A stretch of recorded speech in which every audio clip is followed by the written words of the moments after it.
underscore. Maharashtra आहे हा संभाजी राजांचा महाराष्ट्र आहे, कुणाच्या बापाचा महाराष्ट्र नाही हा. हे समजून घेणं गरजेचं आहे. नुसतं चित्रपट बघून उपयोगाचं नाहीये. तरी असं राजासारखं जगायची का, या राजासारखं मरायची का, आणि या मावळ्यांसारखं लढायची का. प्रामाणिकपणे जगा, एकमेकाला मदत करा.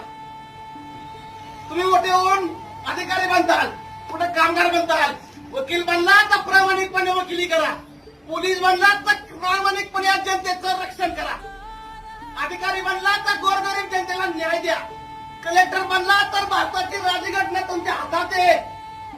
समाजाचं कल्याण करण्याचा अधिकार तुम्हाला आहे.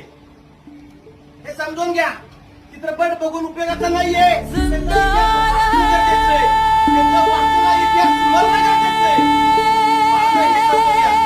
इतिहास बघा, वाचा, इतिहास घडवा. आज आपल्या महाराष्ट्राला पुन्हा शिवाजी महाराजांची गरज आहे. आपल्या महाराष्ट्राला पुन्हा संभाजी महाराजांची गरज आहे. आणि त्यांना साथ देणारे हजारो मावळ्यांची गरज आहे. कितीतरी वर्ष झाली या महाराष्ट्रामध्ये आपण बघतो कितीतरी प्रकारचा अन्याय वाढत चाललाय. शाहू महाराज, छत्रपती महाराज, शाहू महाराज, आंबेडकर, जिजाऊ, महात्मा फुले यांचे विचार विसरत चाललाय हा महाराष्ट्र. तो विचार आत्मसात करण्याची गरज आहे. हा महाराष्ट्र पुन्हा उभा राहण्याची गरज आहे. हे समजून घ्या बाळांनो, हे समजून घ्या. नुसतं चित्रपट बघून उपयोगाचा नाही, आपले विचार समजून घ्या. खरंच या समाजाला माझं सांगणं आहे, नुसतं चित्रपट बघू नका. जिथं अन्याय होत असेल, अन्यायाची लढा, एकत्र या.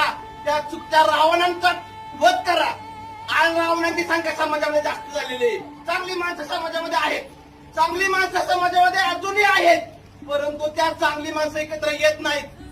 आणि त्यामुळे या रावणांचं फावलंय. एकत्र येणं गरजेचं आहे आणि त्या रावणांचा वध करणं गरजेचं आहे बाळांनो. हे समजून घ्या, हे समजून घ्या, विचार समजून घ्या. हा महाराष्ट्र पुन्हा घडवा, हा देश पुन्हा घडवा. धन्यवाद.